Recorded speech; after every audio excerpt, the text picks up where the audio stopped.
So, first of all, this year is in memory of Barucha Devora Bas Chaim, who just passed away. Ariel mentioned that, and I also want to dedicate it to the memory of David Kamenetsky, Zichrono Livracha. Um, uh, the piece that we're going to do is related to Aleinu that we spoke about last week. It's from Shiloh's and Chuvas called Shiloh's and Chuvas Torah Lishma by Rav Yechezkel Kachli. Now, uh, the introduction of the Shiloh's and Chuvas is that Rav the Ben Ish Chai said that Rav Yosef Chaim of Baghdad that he found this old manuscript, and he gives us the year, uh, and um, and he writes that he copied it down because of its importance. Um, the the year that he gives um, is just a moment. Uh, Tav Membet. That's 5442. 5442. So so now uh uh so now there is uh a I see from what I read kind of a consensus with proofs, with a long list of proofs, and adopted by a long list of seemingly reliable rabbis. I didn't check out the issue myself, but that the Ben Ish Chai wrote this himself, and he did it under an assumed name. And sure enough, Yechezkel Kachli is the same gematria as Yosef Chaim, and many have brought proofs, different types of proofs, some based on the similarity between the language of the Ben Ish Chai and this tshuva, to things that weren't around in the time that was reported that the tshuva was supposedly written, and are referring to things that were later. Um, Anyways, that's why it would have been interesting to hear what Rav David have to say about this topic. Now, but there is quite a large consensus of people who attribute the Torah Lishma to Rav Yosef Chaim himself. Now, um, the now for the tshuva itself. Um,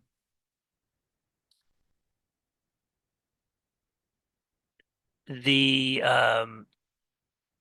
Here, let's put it in the center, front and center here. Okay. Sheila, halo yaduahu ki shtachavaya hi befishut yadayim b'raglayim. It is known that hishtachavaya is by spreading out the hands and the legs. Now, the arms and legs. Now, this is a Gemara in Shavuos that he's later on going to quote. It's Shavuos Daftet Zayin Amud Bet, and the Gemara says there explicitly that there's three different kinds of what we all might refer to as bowing, but here, let me pull up the Gemara. But only one of them is hishtachavaya. The Gemara says like this: that Zion Amud Bet. Yeah, the Gemara says, Tana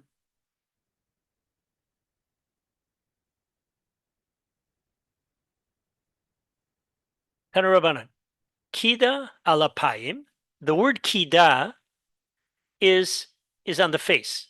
That's like putting the face down. V'cheinu omer batikot Batsheva apayim arza. Batsheva, when she bowed down before David, so with her face to the ground. Kriya al birkayim. The word kriya is the word used for bending the knee. V'cheinu omer mikroa al birkav. Hishtachavaya zo pishut yadayim raglaim. And the last word, which is called hishtachavaya, which is a third word for bowing down, that involves stretching out one's arms and legs. What Yaakov says to Yosef after Yosef relates his dream, are we going to bow down to you? And that's stretching out on all on the ground with arms extended and with legs extended. Now, what we do on Rosh Hashanah and Yom Kippur, Rosh Hashanah for Aleinu and Yom Kippur for Aleinu, and a number of times during the Avodah of Yom Kippurim, is Kriya, because we bow down, we put our knees down to the ground and our head down to the ground, but we don't spread out we don't lie down and totally extend ourselves, hands and legs, which is ishtachavaya. So what we do, as far as I understand, is kriya. Now, what we do, getting back to the Sefer Torah Lishma, we say va'anachnu korim umishtachavim umodim. We korim, which based on the Gemara would be bend down our knees, and then umishtachavim, extend our hands and legs totally. So says the questioner here, Halo yadu ki ashtachavaya hi befishut yadayim v'raglayim v'imkein eich yomru be'aleinu l'shabeach v'anachnu mishtachavim lifnei melech malchei amlachim all we do is we incline our head a little bit. And sure enough, when you look at the way people bow during Aleinu, it is not, we don't even touch the ground with our knees, much less extend our arms and our legs totally lying down on the ground, which is total bowing, totally shtachavaya. Uktzat minag, of a little bit of the body, v'halo mechzi keshikra. Now, here's the issue. You say, like, okay, so what? The answer is, when we're saying anachnu mishtachavim, so we can't not be mishtachaveh. In other words, a prayer must be a truthful prayers, a truthful prayer, and so how is it, asked the questioner, that we do something that's not truthful? Later on, by the way, we'll address what Ariel mentioned about bending the knee. It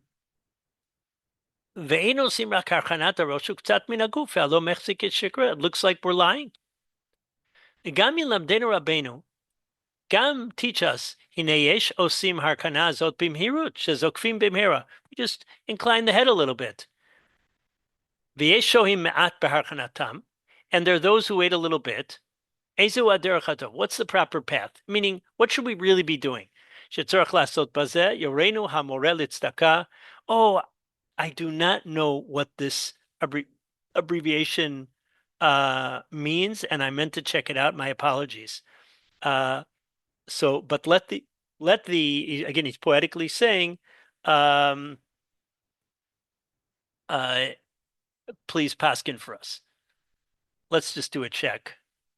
Give me a moment. I will give it a couple seconds. I'm going to go to my shelf just a moment.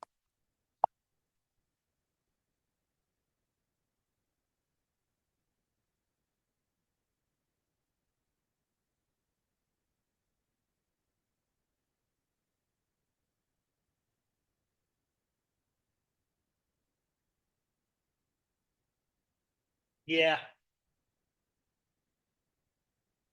Yeah, it wasn't such a vischaro kaful min hashamayim, and you will be doubly rewarded from heaven. That appears in Shilos and Shuvas when the questioner one blesses the answerer.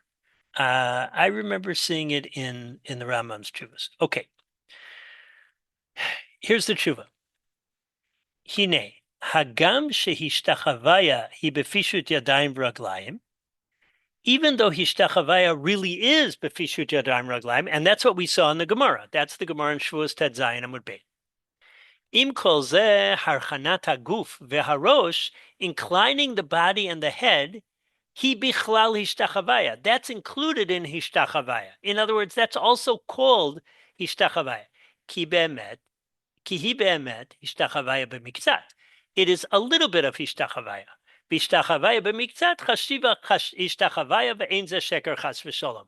And a little bit of hishtachavaya is still considered hishtachavaya. Now, I want to suggest a proof for this. The Again, what the Ben Ish Chai or what the Torah Lishma is answering is that how is it that we're able to do this? Isn't this considered untruthful? The answer is no, no, no. It's that's also called hishtachavaya. The Gemara says hishtachavaya is going down on all fours, on extending our arms and extending our legs. That's hishtachavaya the way it should be, as it is in Tanakh. But the word ishtachavaya is a general word for bowing down, and then it has a very specific meaning. Now, how do I know that it's legitimate, perhaps, to say what he's saying? The Gemara in Shavuos there says as follows. The Gemara, now the topic of the Gemara is the prohibition of somebody who becomes tamei in the Beis Hamikdash to linger in the Beis Hamikdash. In other words, somebody who's tamei somebody who's tamei cannot enter the Beis Hamikdash. What if somebody becomes tamei in the Beis Hamikdash? Answer: and that can happen. Answer: he has to leave as soon as possible. Okay, what if he lingers? Lingering is prohibited. And that's what we're going to see. The Gemara has a certain shiur. The Gemara has a certain measure of what's considered lingering. Now,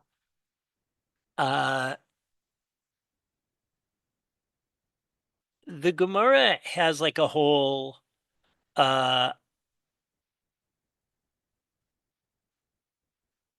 discussion. Now, I'm going to read the sugya in order to prove that a non-ideal hishtachavaya can still be called a hishtachavaya. That's what I want to mean. And that is what we're doing can still be called hishtachavaya. Amar Rava said, Lo shana walav shehishtachava klape. Now, the Mishnah says that if you bow down or you wait the amount of time it takes to bow down, then you've transgressed. So the Gemara says, it's only if you bow down towards the inside of the Beis Hamikdash, meaning that would be towards the west, because the way of entering the Beis Hamikdash is from the east to the west. You would enter, let's say, from the side of the Beis Hamikdash, which is the Mount of Olives, and then you would culminate going into the higher levels of Kedusha until you got to the western side. So that's klape pnim. But if you bow down to the outside, so then shaha in lo shaha lo. If you waited the amount of time, the proper amount of time, then it would be a prohibition. But if you didn't, it wasn't. Some people learn that whole thing on the later part of the Mishnah. O sheshaha bishtachav bichdei hishtachavaya. Or if he waited the amount of time for a bowing, michlal de hishtachavaya gufa boya shehia. You see that bowing itself requires a certain amount of time. Meaning, according to the first approach, bowing doesn't require any amount of time particular. But if you bow the wrong way, so then only if you do it the prohibited amount of time, or even if you linger the prohibited amount of time. Okay. Amar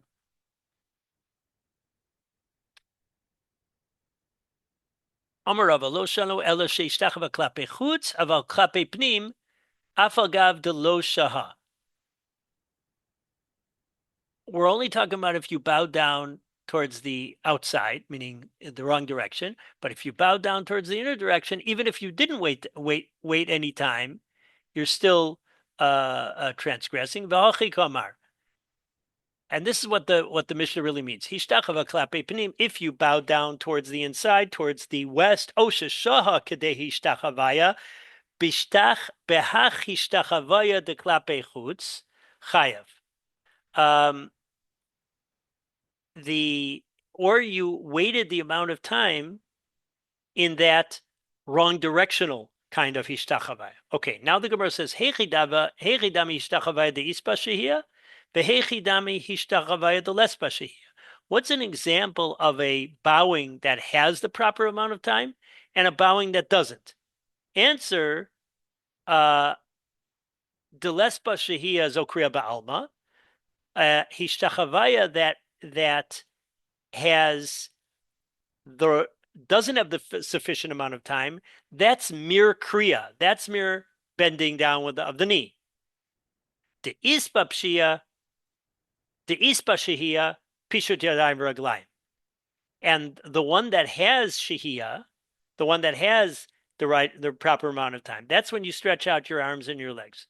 So you see that the Gemara refers to a bowing down without doing it in the proper amount of time, still as bowing down. And it refers to something which later on the Gemara is going to call kriya. It's still called a hishtachavaya. Just it's a hishtachavaya that's not long enough. So apparently, when it comes to what you're required to do, let's say there's a mitzvah that requires you to do hishtachavaya, I think by Bikurim. So then, or whatever. So then, you have to do it with pishut yadayim raglaim. You have to stretch out your arms and your legs. But if you're just looking for what is considered a hishtachavaya that will not be a lie, where you can say, I'm bowing down, and it won't be false that you're bowing down, anything that is included in the general category of hishtachavaya, which includes even invalid hishtachavayas, invalid bowings. Anyways, that's I thought was a proof for what he's saying here, that even an invalid hishtachavaya is considered a hishtachavaya, and therefore even a partial inclining of our head and body, which people do at Aleinu, is considered valid. Is considered, excuse me, not a lie. So there's a difference between the requirements of hishtachavaya, either for the mitzvah of doing hishtachavaya or for the avera of doing hishtachavaya if it's a tamei person in the Beis Hamikdash. So, however, for the issue of our issue of what's considered a false statement and what's not, so this isn't a false statement. We could legitimately say v'anachnu korim yishtachavim modim, even if we don't go down on all fours with legs and arms. Now,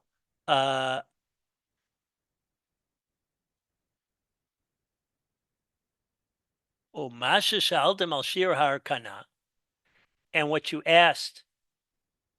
By the way, I want to mention something that's not in this tshuva, but there is another reason given that we don't go down with the classic hishtachavaya when we bow, because of the statement that if a person is not going to be answered, his prayers won't be answered, like Yeshua ben Nun, so he can't do going down on all fours, meaning legs and arms extended.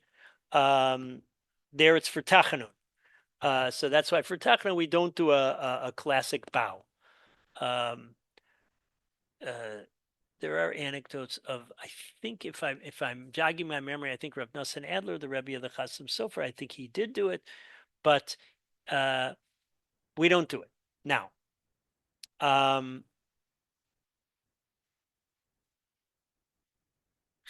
Chedva, Ima, Mashu Nisraf Shama.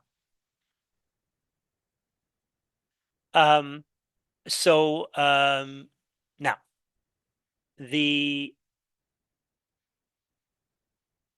okay, so up until now, so that's an alternate reason why why not to do ishtachavaya. Number one, why what we do is okay, it's not a lie, is because the word hishtachavaya includes the whole range. And then there's the ideal hishtachavaya. Number two, another reason is, and to do a hishtachavaya when you're not a big tzaddik, so then that's problematic. So we suffice with something that just won't be considered a lie. Okay. And what you ask about how long you have to bow, nira vadai shetov lishhot beharkanato shir hishtachavaya. So with regards to the method of doing a bowing, so we suffice with a minimal bowing. You incline the head and body a little bit. However, with regards to the duration, so it's best to do the classic duration of a hishtachavaya. How much is that? That's what the Rambam wrote Behilchos Bias Mikdash in the laws of going into the Beis Hamikdash, Perek Gimel, Halacha Gimel, based on our Gemara on Shavuos Tetzayin Amud Beis, Zelashono. Lo hichzir panav ela hishtachav derech yitziaso klape chutz. This is talking again about that tamei person who's in the Beis Hamikdash and he's lingering. So if he didn't turn towards the proper direction of the Beis Hamikdash, but he bows as he's going out, eino chayav elaim kein shaha kashir. He only transgresses this biblical prohibition if he lingers the proper amount of time. V'kama shir shehiato, and how much is that time? That's the next part of that Gemara. Kedei likrot vayichru'u apayim arza ala ritzpa vayishtachavu v'hodu l'Hashem ki tov ki li'olam chasto. That pasuk in Divrei Hayamim, those words. So the duration that it would take, and we're going to do it now with a stopwatch. Do I have a stopwatch? I thought I did. We'll do it on the computer. We got a stopwatch. In the clock app. Okay. We're going to pull up a stopwatch. I think which I think we have. Here we are. Okay. Okay, I'm going to read those words and we're going to see how long it takes. I'll read them at a normal pace. Vayichre'u apayim arza al haritzpa, vayishtachavu v'hodu l'Hashem ki tov ki li'olam chasto. 7.55 seconds. So about 7.5 seconds would be the amount that a person should bow the proper amount that a person should bow when he's bowing down for Aleinu. Umakur din ze b'gemara d'shvus daf tetzayin amud beis uvi Yerushalmi. Now the reason why he says the Yerushalmi kanisker b'kesav Mishnah ayin sham, because the Rambam paskins like this. The simple reading of the Gemara is that there are two approaches, and the Rambam seems to be paskining like the more machmir approach. I'll read the Gemara. The Gemara says, the Gemara quotes in a machlokes and says how much is and there's three opinions about who the parties of the machlokes are.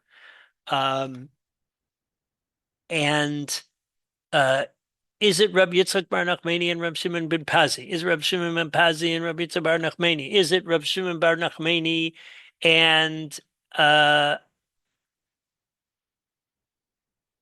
and is it or is it not Rabbi Yitzchak Bar Nachmani but Rabbi Shimon Bar Nachmani? So now one says it's the pasuk of V'chol b'nei Yisrael ro'im beredes ha'esh uchvod Hashem al habayis vayichru apayim arza al haritzpa vayishtachavu v'hodos l'Hashem ki tov ki li'olam chasto.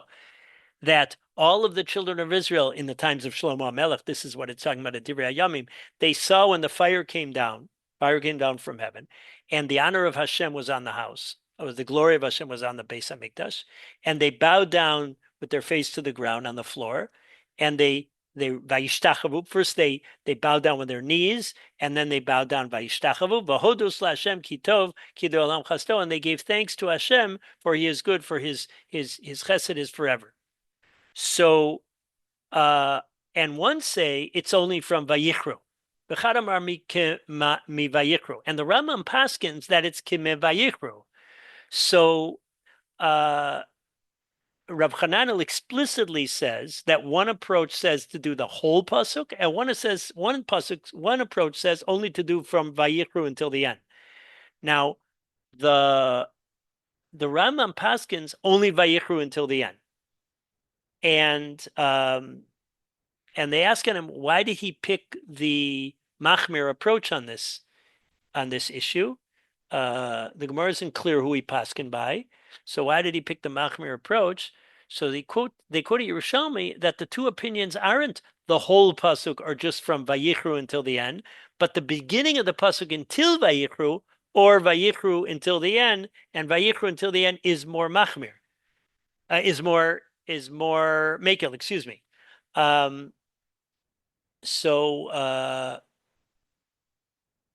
Yeah, because a shorter time would be more of a chumrah. For us, with regards to saying Aleinu, the longer time would be a chumrah because we're talking about what you should do, but the Avera is talking about what you should not do. Again, I just have a kasha. Maybe I'm just missing something. Wouldn't you have said that on a deraisa you should be machmir, and therefore maybe it was better that the Rambam would pick the shorter time? I don't know. I have a kasha on that. Okay. So that, anyways, that's why he quotes the Rambam and the Yerushalmi, because it's the Yerushalmi that gives us that understanding.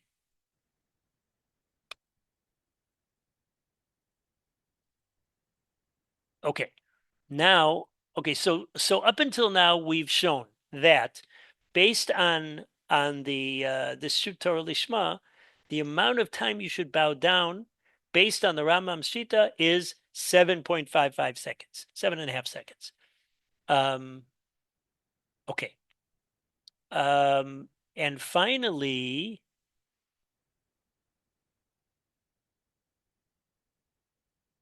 and he says, "V'tov shekol pam sheishtachave keneged Aaron u keneged Sefer Torah b'ptichat Sefer Torah." Anytime you bow down towards the Aaron or towards the Sefer Torah, when you open up the Sefer Torah, yasheh b'harchanok tokach, you should bow down in that way. V'hayazeh shalom, this is peace. V'kel shakayish Hashem tzvakot yazorli, kach divrei hakatan Yechezkel kachli, natre rachmana HaKadosh Baruch Hu should protect me. So that's the tshuva. Just want to add one thing. There is a sif in the Shulchan Aruch. There's actually two sifim in the Shulchan Aruch, one after the other, in Hilchos Kaddish, where the Vilna Gaon argues with the Shulchan Aruch. The Shulchan Aruch says to make a number of bowings. There's 4 times that you bow during Kaddish. And the Vilna Gaon argues that we don't add to the bowings that we're chayav to do in Shemon Esrei. And there's a second machlokas where the Shulchan Aruch says that when you answer Yesh Mei Rabbah, you should not break between Olmaya and Yisparach. So you should answer Yesh Mei Rabbah Mavarach Le'olam Olmaya Yisparach. And the Vilna Gaon says that you should just say Yesh Mei Rabbah Mavarach Le'olam Olmaya. So those are back-to-back 2 sifim, one after the other, where the Vilna Gaon argues with the Shulchan Aruch. I saw quoted in this massive sefer on Aleinu, a book with 704 pages just on Aleinu. It was pretty interesting. And he writes that they asked the Rav Elyashiv what he would hold, what the Vilna Gaon would hold about bowing at Aleinu. So if according to the Vilna Gaon, you're not supposed to add any bowings, so maybe you shouldn't add this bowing also. So his conclusion is that no, this is fine, because the reason for bowing when you're saying Aleinu and you're saying Vanachnu Korimu Mishtachavim Modim, we are bowing down, so to avoid being untruthful, so you should bow. And that's why the Vilna Gaon here would agree to bow at Aleinu, even though the Vilna Gaon doesn't agree, let's say, with the bowings of Kaddish that many do. Many do bow those 4 times in Kaddish. And if you check the Edot Mizrach Sidurim, if you check, they write when to do the bows. So so now in summary, 2 questions. How is it that we say V'anachnu korim u'mishtachav u'modim? We know that mishtachavim means to extend our arms and our legs as we're totally prostrated on the ground, and yet we just sort of incline our body and our head a little bit. Again, it would follow, by the way, what we have the girsa of anachnu korim umishtachavim modim, the Ashkenazi girsa. So nusach. So if you notice, I think when he quoted it, he just said that the nusach is v'anachnu mishtachavim lifnei melech malchei hamlachim. We say v'anachnu korimu mishtachavim, so it would follow that we should also, even if we're not going to go down on the ground and put our knees on the ground, we should still bend our knees a little bit. So yeah, now I'm gonna start taking note of when I see poskim davening Aleinu, see what they do with their legs. Linetter. So that's number one. So that's question number one, and the answer to that is even an incomplete bowing is still called by the word ishtachavaya. True, the ideal bowing, let's say for when you do bikurim, or the prohibited bowing to be over the overa doraisa, so would have to be with arms and legs extended, or the duration, but you're not considered a liar if you incline your head and body a little. Number two, how much time do you have to bow? So he says ideally you should bow. Again, you saw in the Gemara that even a short bow could be considered a bow. But ideally, according to that one direction of the Gemara, there is a shear for each tachavai. There's an amount of time that you have to bow down, and that's what the Gemara tells you, the extent of that time. And when we read the words from the words Vayikru until the end of the pasuk, it was 7.55 seconds. So 7.5 seconds about is the amount of time that you should bow down for Aleinu.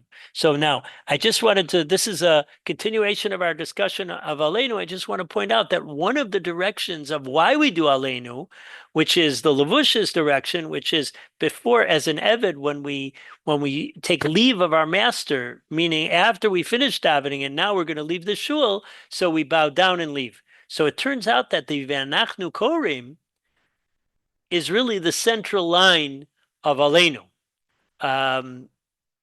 So that's an interesting observation according to the Levush. According to the Bach,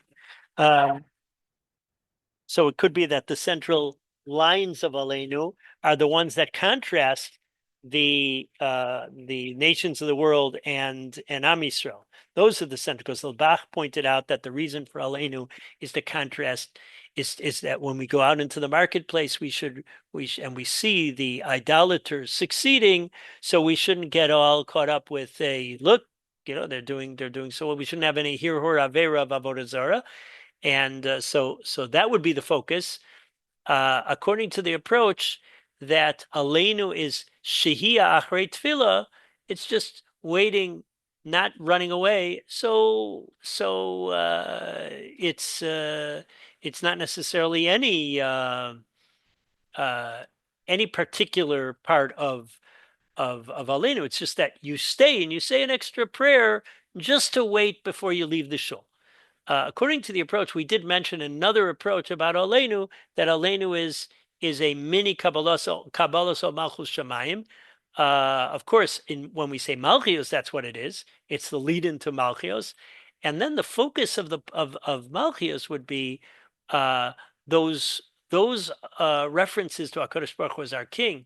We're bowing down lifnei melech malchei hamlachim, or Hu Elokeinu ein od, Efes ulaso, or Hashem yimloch leolam va'ed. Those end up being the key sentences, the underlined, the highlighted sentences of Aleinu. So those different approaches, they would highlight different psukim of Aleinu.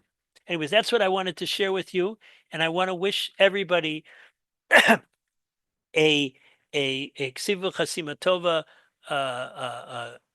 good gebench de yor, shana tavam tuka, a good and sweet year, a year of blessing, and for all of Klal Yisrael, we should have salvation. HaKadosh Baruch Hu should free the hostages and heal the sick and the wounded, and those people that are displaced should be able to totally go back and rebuild and come back to where they were.